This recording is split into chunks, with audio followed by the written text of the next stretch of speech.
Welcome back folks, it's LastKnownMeal, and today we're going to talk about Stalker, since we have Stalker 2 on the horizon. Of course, still without the exact confirmed release date, so I wanted to take this opportunity to tell people what Stalker actually is, so let's get into it.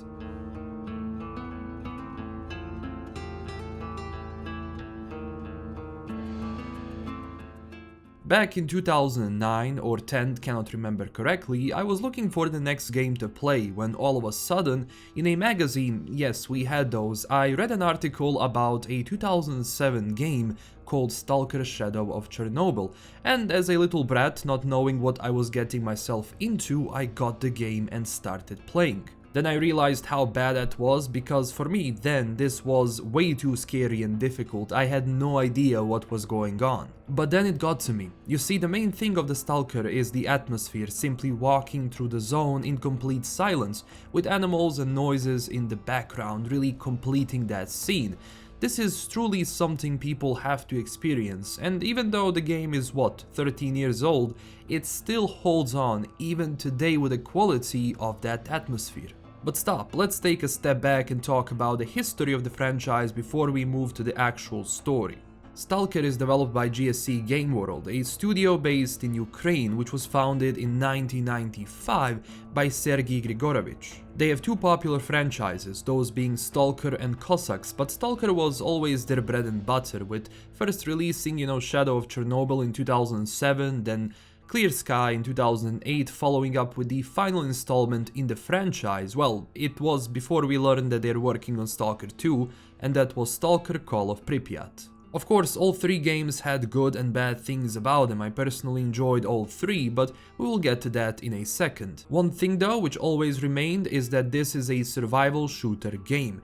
It is extremely difficult on higher difficulties, with you having to make careful and split decisions so you don't end up dead, which you did quite fast. So managing saves and traveling around was insanely good experience. Of course, I must mention an insanely talented mod community around this game, because Stalker after its release achieved a cult status, and of course because people didn't hear anything about the next Stalker game for a very long time and pretty much thought that the studio gave up, they started updating and improving all three games, with developers embracing the modders. It grew into an insane collection of mods you have to try out for the best experience of the game, or you can go vanilla for the first time.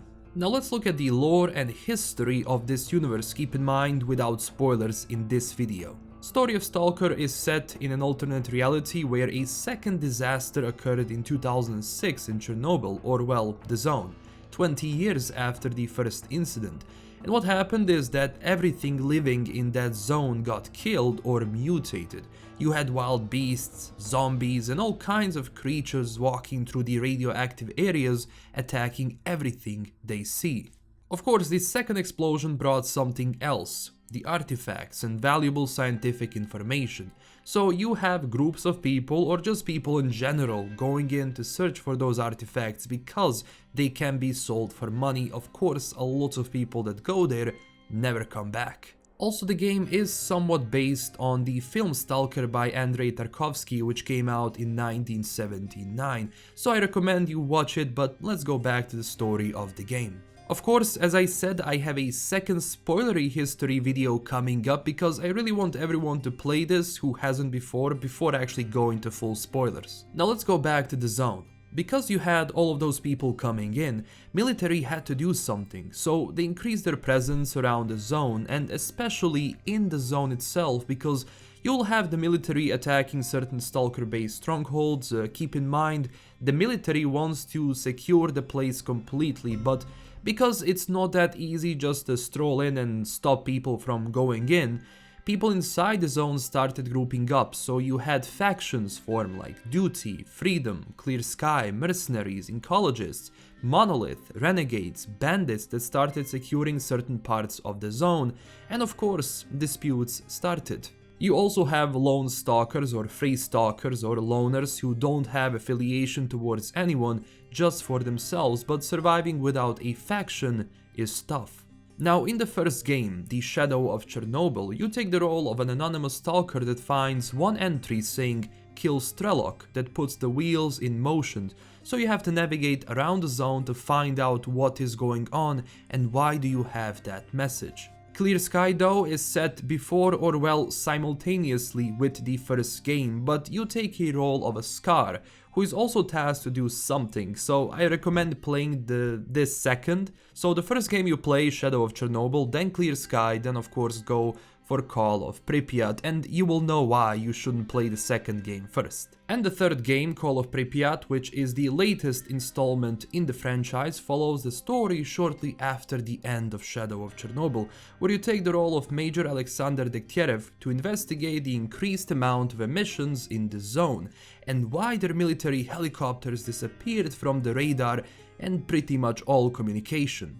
This also brings us to Stalker 2, which is going to continue the story. I am not sure in what direction though, but there is still so much that needs to be answered, but in my opinion I think this is going to be set after the previous 3 games. Also, Stalker 2 will be open world. It's important to know that all previous Stalker games were semi-open world, but not in a classical sense because you had, well, different levels in a sense to progress to another zone, but you were free to explore as you wish for the most part. For Stalker 2 they're planning to create one of the biggest seamless open worlds to date, and as developers said, it will be a non-linear story where your choices will influence both short-term consequences and global outcomes. Honestly, let's hope that the release is smooth and the game is good, and really excited to see the proper gameplay as well. Of course, they will share more in 2021 as they actually said. So, this is Stalker. In the next video I will make the complete history of the story with spoilers, of course, so stay tuned for that by clicking the like and subscribe button, and also tell me down below what is your favorite Stalker game so far. Also join our growing community on Twitter and Discord, and I do have a Patreon page. If you were looking for an extra way to support the channel, you can do it through the link below. And huge thanks to my current Patreon supporters. This is LKM signing out, and stay classy everyone. Bye bye.